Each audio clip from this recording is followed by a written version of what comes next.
Love is Blind. Season 10 has the internet in an absolute chokehold right now, and the reactions? Oh, they are not holding back. We're talking former cast members coming forward with bombshell receipts about producer manipulation, couples therapists breaking down why one couple might actually survive this mess, and the internet collectively losing its mind over a man whose entire backstory reads like a Wikipedia page that got edited 17 times by 17 different people. But the reaction that stopped me in my tracks, the one that made me put my phone down, take a breath, and then immediately pick it up again? Trust me, by the end of this video, you're going to be questioning whether the entire premise of this show is fundamentally broken. Because according to one very well-known therapist, it might be. Before we dive into this absolute chaos, smash that subscribe button if you love messy drama breakdowns.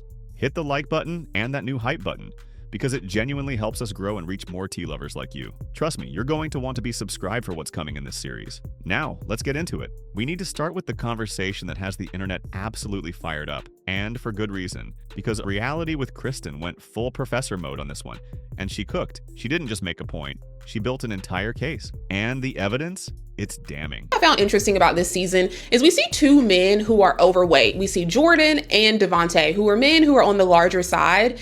And we see this trope a lot with women, where Love is Blind will cast women who are bigger. And there's this constant conversation in the pods and even sometimes after the pods about their body. What we see with the women is either they are talking about it a lot, where maybe this is anxiety they have about their body size, or the producers are asking them questions and prodding them to talk about their body. I think both come into play. What we're seeing is an edited TV show. The things that they say in their confessionals are responses to questions. So I do think producers ask the women who are on the thicker side often about their body and how do you feel about it and what do you think about how the person responds? Do you have any nerves? So we end up getting these storylines. So I find it interesting that we haven't got that storyline with Jordan and Devonta, especially because Amber made a negative comment about fat guys. We also see Brittany make a comment later about Devonta at the engagement saying, well, we all get fat eventually. So it does seem like you have two women who are connected to these larger men who have acknowledged the size, or they've acknowledged maybe a discomfort with larger men. But I don't see the men having any anxiety about their size. And I don't know if it's because the men don't have anxiety or if the producers are not making it a storyline. But I feel like when it's reversed and it's women, it's exploited. The women can't escape this conversation about their bodies. And we always get the women presented in this way where they're insecure about their size. And that's partially why they're in Love is Blind. So I'm very curious about your thoughts about this, if anyone else has noticed. But I just find it so intriguing that if you had two women who were Jordan and Devonta's size, I feel like their size would be more of a conversation on this show than it has been when the two men are on the larger size. Even when you have someone like Amber, who at some point expressed not being interested in a fat guy. I do think men and women go through life differently when they're fat or overweight. The way women are treated when they're overweight is very different. And the acceptable standard for weight is so much higher for men. I would bet a lot of people may look at Devonta and think, oh, he's not overweight, he's husky. Whereas if a woman was his equivalent size, society would say she's fat. So I do wonder if those two men don't have as many insecurities about their body because they're men and they are allowed a lot more grace when it comes to their size. Because we all know what happens when Love is Blind casts bigger women. Suddenly the producers are in those confessionals asking about bodies, asking about insecurities, making that the whole narrative. And the edit? It becomes their entire identity on the show. If two women were Jordan and Devonta's size, their weight would be exploited and talked about nonstop. We all know this. We've seen it happen season after season. But here's where it gets truly wild, because this video must have struck a chord with someone who lived this experience firsthand. Hannah Jiles from season 7 saw this take, and she hopped on TikTok to give us a breakdown that totally validates this observation. And what she reveals about how the producers operate behind the scenes, it is damning to say the least. So I'm on the way to the airport, and I saw this TikTok where this girl was talking about how there's some men on season 10 that are overweight, right? And she's not seeing as much of a conversation about their weight as you would see when a girl who is slightly overweight or heavier is on the show and it becomes like a big part of their storyline. Let me tell you something. I can only speak for myself, but the producers are prying.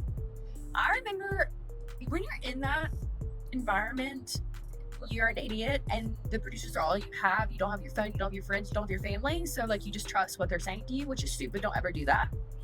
And I remember in one of my confessionals, they go, what's your biggest insecurity? First of all, never, ever, ever answer that if you're in reality TV. Don't be an idiot like me. Do not ever show your cards. Do not ever talk about your biggest insecurity because they will absolutely use that against you. So I'm sitting there like in my mind, I'm thinking, well, you know, my weight is probably my biggest insecurity, you know? And then, so they start asking questions about it. They start prying, right? And then they go, Hannah, really want you to be more vulnerable out there. Like, you know, talking about insecurities or like hard times in her life, like shows vulnerability and it shows, you know, you need to be more vulnerable. I feel like that's your, you know, that's how you can get like this closest with a man. So I'm like, yeah, you're right. So I'm in there like, I need to be more vulnerable. I talk about my weight loss, big mistake. So I'm in there talking about my weight. And then they constantly ask about your weight. I remember that when I got back to DC and I was with my friends, my producer came up to me and they go, hey, we really want to talk about your weight. Can you sit down with your friends in a circle and talk about like your weight struggles? They didn't air that, but it was like after, as soon as I told them my biggest insecurity was weight, from then on and out, that was my storyline. So they absolutely do that. And so if you have an insecurity, don't talk about it. If you're a heavier girl, act like the most confident bitch in the world, even if it is your biggest insecurity, because they will try to make it your biggest insecurity and they will exploit the fuck out of that insecurity. So do not ever do that if you're going to reality TV. Okay, person, thanks. Yeah, let that sit for a moment. Let me know in the comments if you're as disturbed by that as I am, because the implications of what she just described are massive. For those who don't know, Hannah Jiles was on Love is Blind Season 7, where she got engaged to Nick Dorca a year. Her weight and body image were a major part of her storyline, and she was incredibly open about her struggles with fluctuating weight, even sharing that it was her biggest insecurity. She talked in the pods about her journey, about feeling like she had to be perfect all the time as a woman. She had even had liposuction before entering the pods, and when she finally met Nick in person, she felt insecure because he was smaller than her, which only amplified all of those feelings the producers had already drawn out of her. So hearing her confirm how the production machine actually works behind the curtain, how they specifically ask about your biggest insecurities, and then build your entire narrative around them. That is not just messy producing, that is calculated. And the fact that this pattern overwhelmingly targets women, the internet sees it, and the internet is not letting it slide. But the body shaming conversation is really just the appetizer, because what's coming next has the internet playing detective, and the theories are getting absolutely unhinged. Drop your thoughts in the comments. Do you think the producers will ever change how they handle this, or is it too baked into the formula at this point? Now, if you've been anywhere on the internet in the last 2 weeks, you already know that Alex Henderson has become one of the most dissected humans on TikTok. And not because of some scandal, although there's plenty of that too. No, it's because people genuinely cannot figure this man out. His backstory has more plot twists than most Netflix shows, and the internet's reactions to trying to piece it all together? Absolutely elite. We're talking about a former professional soccer player who got drafted to Minnesota United. Never actually played because of 4 knee surgeries, then became a nomad and a day trader, calls himself flexible, can't seem to give a straight answer about what he does for a living. It's confusing to me too, to be completely honest. So it's a brief synopsis. I worked at Merrill Lynch after soccer ended in Denver.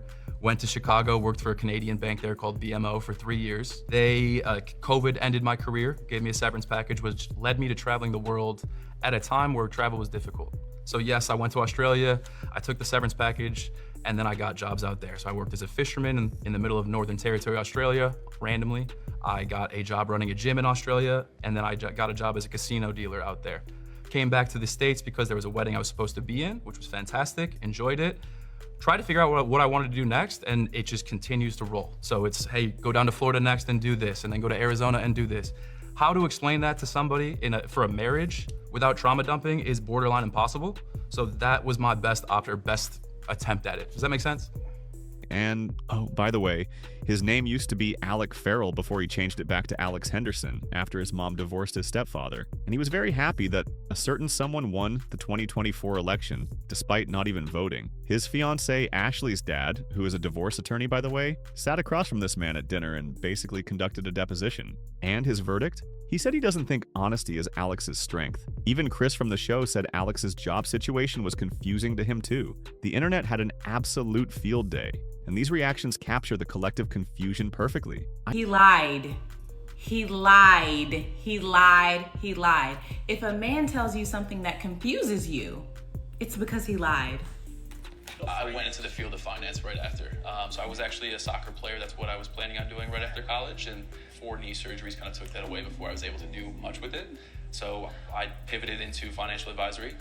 COVID hit, so I took the severance package that came from that. And you got laid off? So I've kind of been all over for the past couple of years. Working at the time? Or just traveling? Traveling for most of it.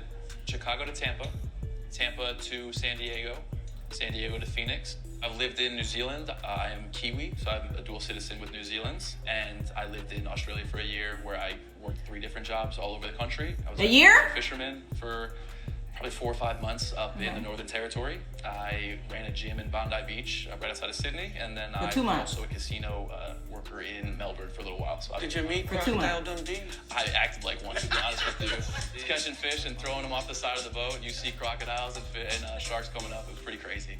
I did meet my father at 25 in Hong Kong. So? How did that occur? He left kind of before I was born. Started a second family in Australia, ended up in Hong Kong, married his translator, started a third family there. Were he and your mom married?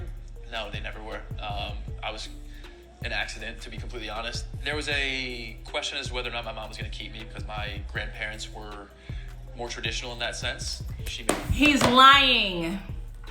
He's broke. He doesn't have any money. He doesn't have a home either, okay? He's broke. He doesn't have any money. He doesn't have a home. But if a man tells you something that confuses you, it's because he lied.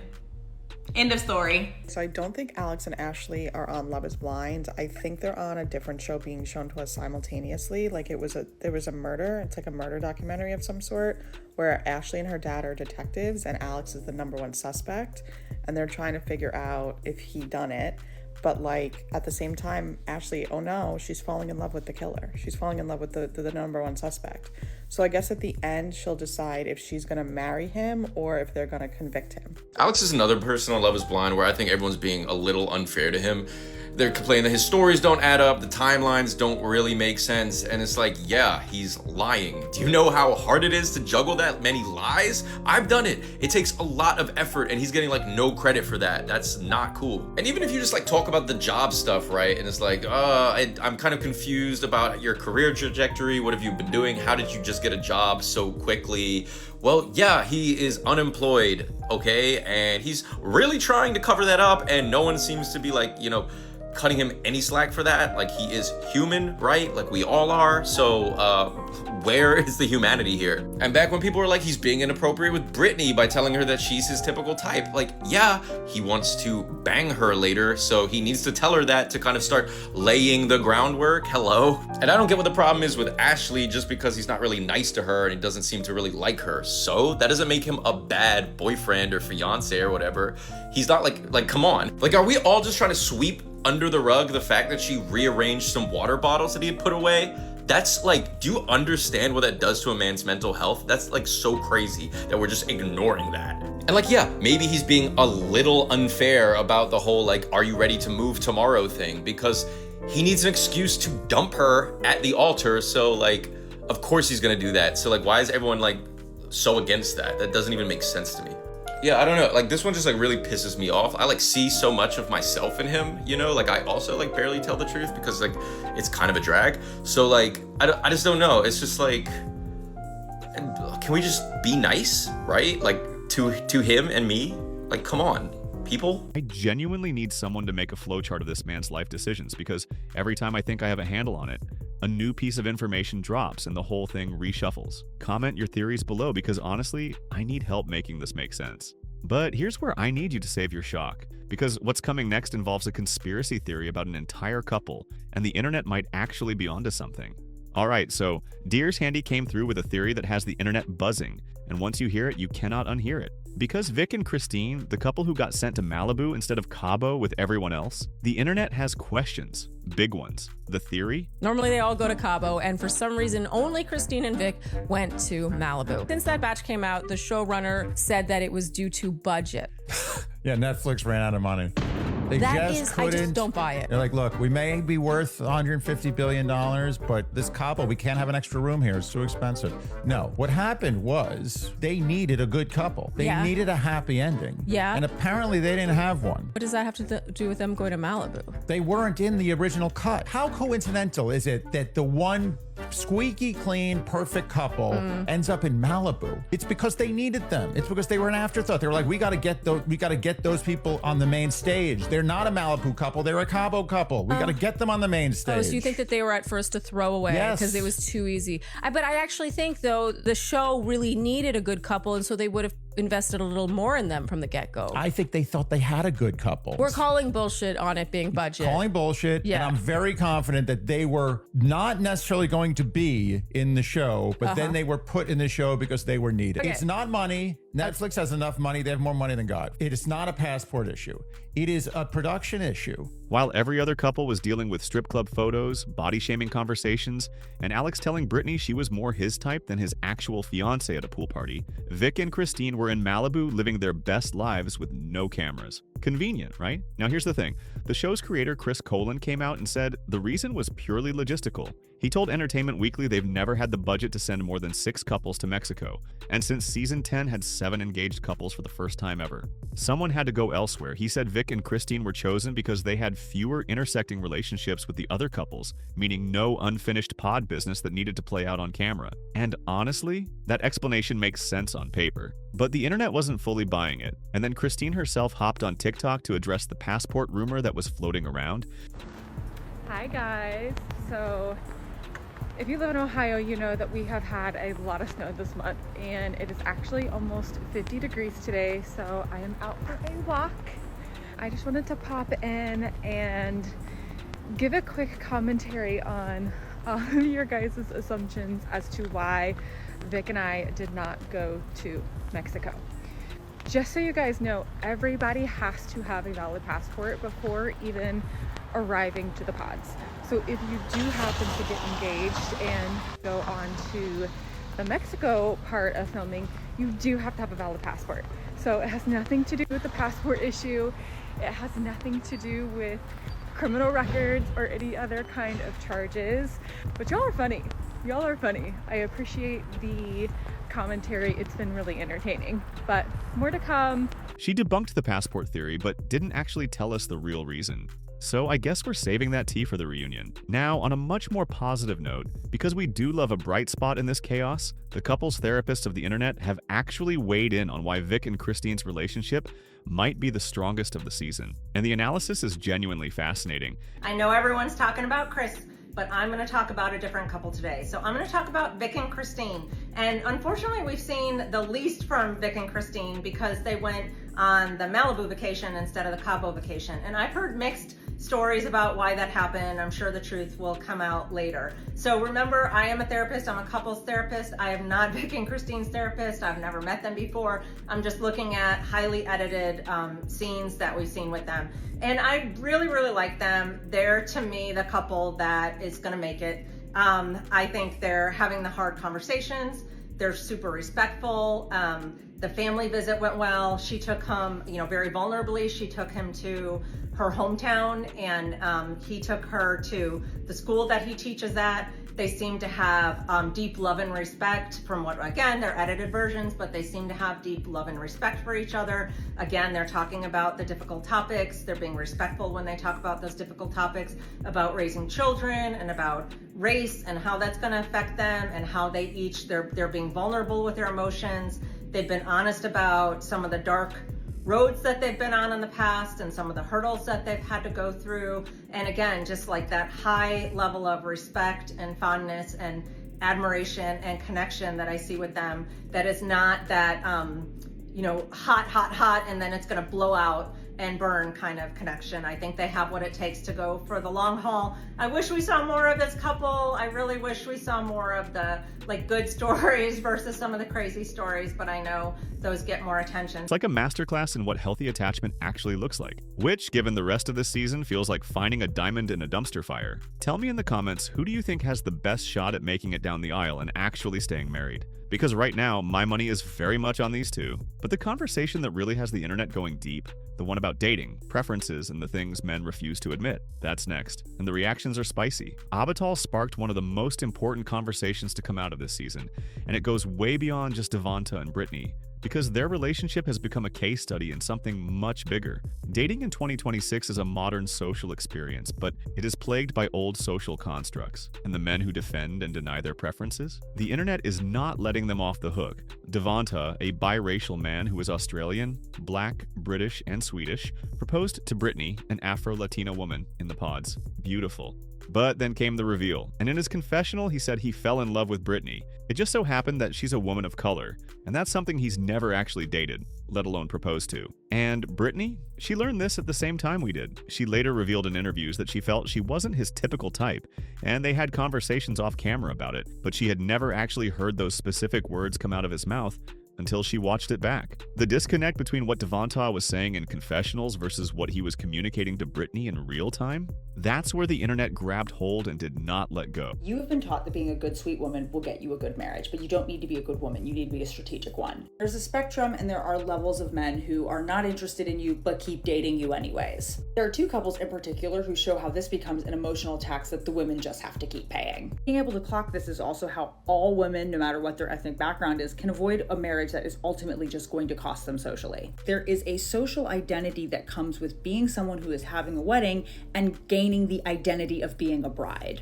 That is an upfront social boost that does not last throughout the duration of your marriage. It's too easy to look at people on these shows and go, wow, what could be motivating them in 3 weeks to go past so many red flags? Shocker, it's a lot of the motivations that your own aunties are still prodding you with. There are many people who are hoping that those motivations help you overlook their toxic patterns. The horrible thing is that the actual experience of the relationship quickly outpaces whatever social boost and happiness you got from assuming the identity of the bride. Brittany and Devonta come from a multi-ethnic family. They have this Afro-Latino woman and then I believe this mixed guy. He was raised by a single white mother. If you look closer at the couple and some of the conversations that happen between them, you realize that there's this prevalent toxic social dynamic that very few people want to admit is still existing in the Western world. Part of why it persists is that no one wants to be seen owning this. Devonta is convinced that there is no social value in him dating a black woman or a woman of color. He's not going to say that exactly with words, but he is going to say that with his actions. What we learn right away is that this goes beyond preference, type, or appreciation. You should note all three of those things when you hear that in the dating world. Those have been credibly proven to be the result of a social construct or someone's social scripts as a child. You are not born just inherently attracted to a certain ethnic background. No one is inherently born with the belief that they will be seen as better or less than for the ethnicity of the person that they're dating. Your preferences are directly tied to the prevalence of certain biases that you had growing up. If you were paying attention, you will have noticed that there are two major Devonta revelations that spell a bad and racist end for this couple. Revelation 1, when he's talking to production about Brittany and what she looks like, obviously they're asking questions to get a kind of response out of him because it is TV. He does choose the words that to say that he has never dated that. This is the first time, too, we hear he does not typically date women of color and he has not ever dated a woman of color. We also see him talking to Brittany at the reveal where we find out from him that because of her accent, her name, and how she sounded, he just didn't think she was black. Watch the scene, it's not said neutrally. Man thinks he's been had. Brittany very quickly catches on to the fact that this man is probably not all that into her. She's tearfully asking, why does my brand new fiance not want to touch me? When he does compliment her, he never goes beyond just complimenting her clothing. And a plausible explanation, as always, is given, where he says, look, my grandfather just died. I'm not really in it. Sorry, I need a lot of space. You can say that's fair, but the audience has also said it would have been probably more fair if that was truly the issue for him to just have left the show when he had a chance to, long before they got to Mexico when he heard that his grandfather had passed. Brittany is very nice about this and she agrees to continue giving this a shot. And that was a mistake because we come to our second revelation, and she told viewers that she found out while watching the show that Devonta doesn't date women of color or black people. And she found out that when he found out that she had a black father, he was no longer interested in her. Devonta's other exes have come forward to say that yes, this is a known thing. He says he does not date black women. Is this because black women or women of color are not attractive?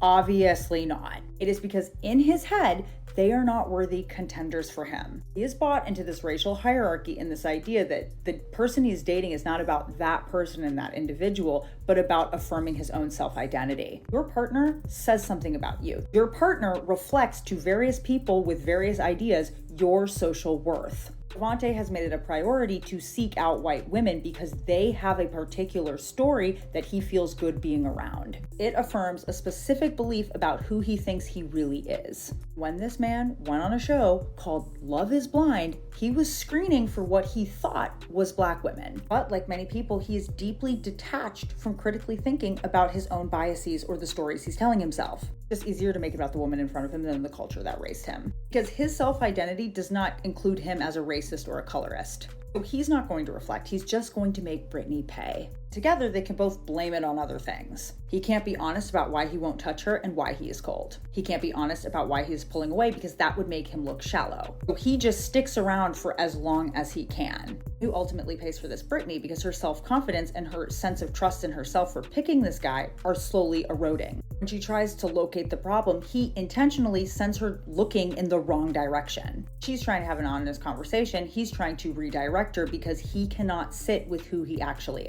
is. This is why it's so hard to date people who are insistent that their preferences are natural extensions of themselves. They can't see society clearly if they don't see how society has influenced them. And they can't be honest with you, so now you have to lie for them. You have to ignore the root cause and deal with being tolerated. Because in the end, you're not a partner, you're just the projection of an identity that they don't have the personal internal strength to uphold. So of course, these relationships deteriorate over time. There's going to be resentment because no amount of being perceived by other people as being chosen can help you here. I see something similar with Alex and Ashley. Alex can't own that he wants to be with a dark-featured, dark-haired woman. Why? Because he's invested in winning this particular game and sticking out this process. So Ashley pays with him retreating and then blaming her and her menstruation. Because he's blaming her, she not only has to defend her natural bodily mechanisms, but her disappointment and her desires as well. He won't own the full extent of what he was actually hoping for and wanted. And when these guys hit their 30s and their friends are settling down and people are starting to have kids and being partnered is now the social status that these guys want,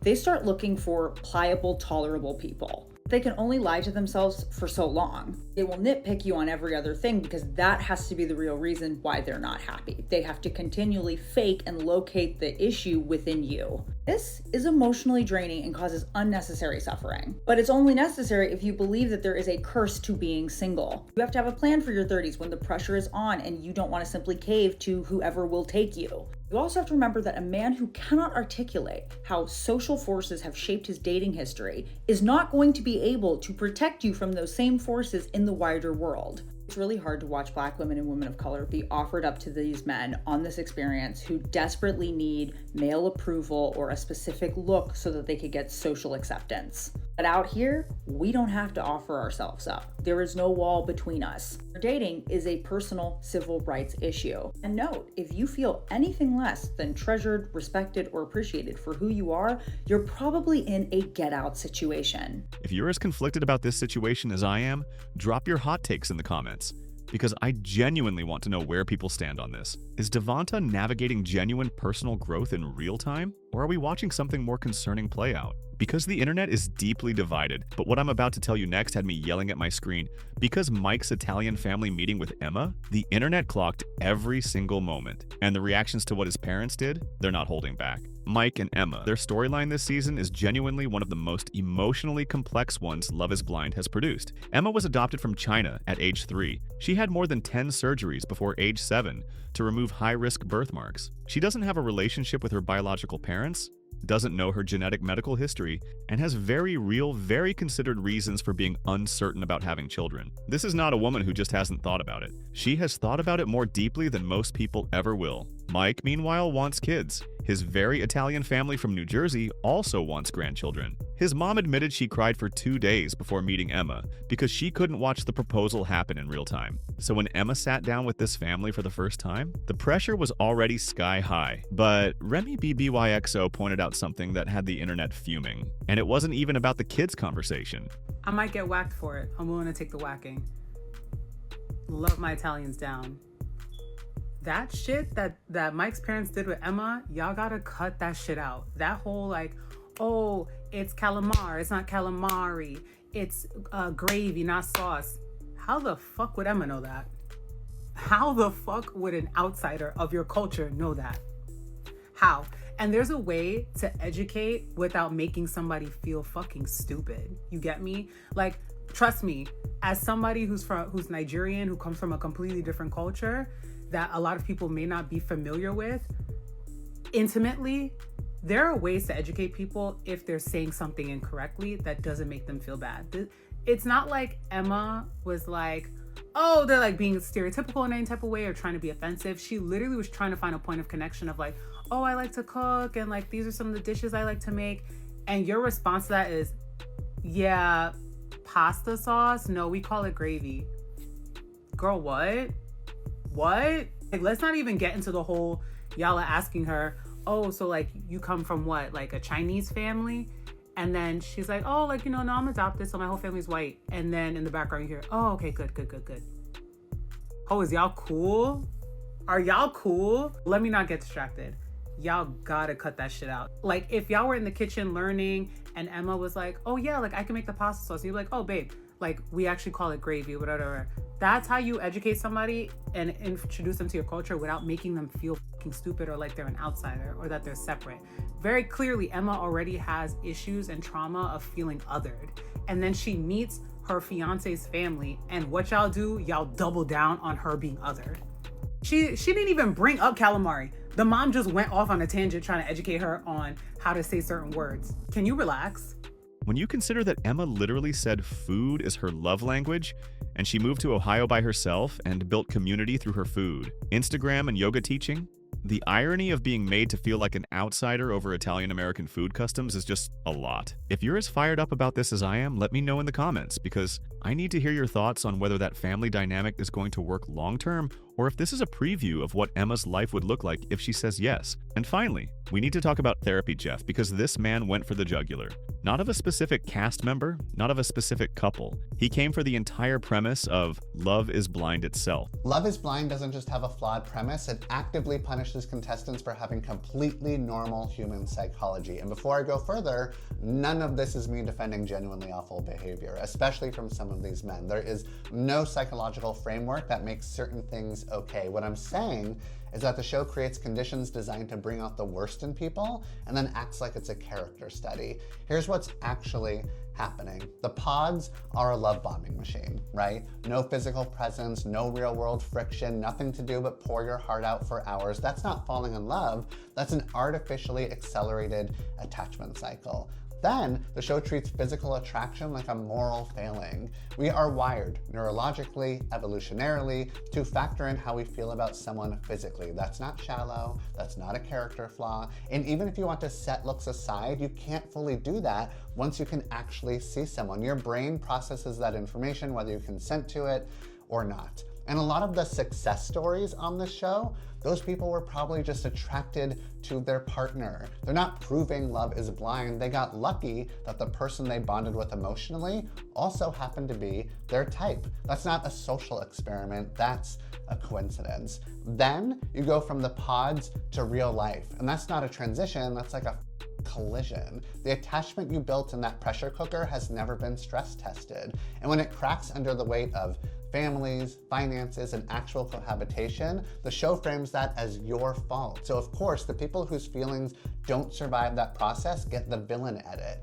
The show needs its own premise to be true. Love is Blind isn't revealing something profound about human connection. It's showing how easy it is to manufacture attachment in a controlled environment and then blame the human when it doesn't survive reality. Anyway, the show is garbage, and I'm insanely bored and infuriated by it, and I will never miss an episode, and I hate myself for it. And when you frame it that way, suddenly every messy moment this season makes a lot more sense. Chris isn't just a villain for not being attracted to Jessica. He's a person who was set up by a format that pretends physical attraction shouldn't matter. Alex isn't just confusing for not committing fully to Ashley. He's a person grappling with the fact that the experiment worked exactly as designed, and he doesn't like the result. Devonta isn't just awkward about dating a woman of color for the first time. He's a person whose unexamined preferences were put on blast by a format that strips away every buffer normal dating provides. The show takes normal human beings with normal human brains and then acts shocked when those brains do exactly what brains do.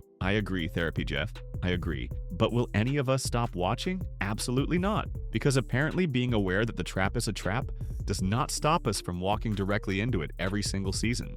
And I think that says something about all of us that we're probably not ready to unpack. Season 10 is far from over. The finale is coming March 4th. So subscribe, because the reactions are only going to get wilder from here, and I will be right here spilling every last drop. Until next time, spilling the tea, one drop at a time. I'm gonna just go ahead and say it. Breezy over here is just Sparkle Meg 2.0. Sparkle Meg 2.0 came in with a predetermined nickname, implored everybody to call her by that nickname. This is Sparkle Meg 2.0. And to spend her new fiance's entire birthday talking about the other guy she was dating in the pods and how he wasn't giving her the energy that she thought she should have received. Baby girl, you with him now. Why does the other dude matter? Y'all are in new situations. Leave the old thing behind and move on to the new. If you're not attracted to homeboy, then say it, because that's the energy you was giving. That's what you was putting out there, that you wasn't completely happy with him. You saw other homeboy and were like, what's going on here? You know, these two crack me up. I don't know why these two are funny to me, but in like a good way, I guess. No shade at all. And homegirl with the Barbie stance on the reveal. And then something's up with this. Something's up. And I'm not even talking about the whole, like, they went to Malibu and everybody else went to Mexico thing. Like, apparently it was budgetary or crew. I don't know what it was. But there's just something here that's a little off to me. My brother, he seems very performative with, like, some of the responses and the way he speaks and holds himself. It almost seems like he's putting on an act or something. It doesn't seem natural to me, is all I'm saying. She deserved better. She deserved better.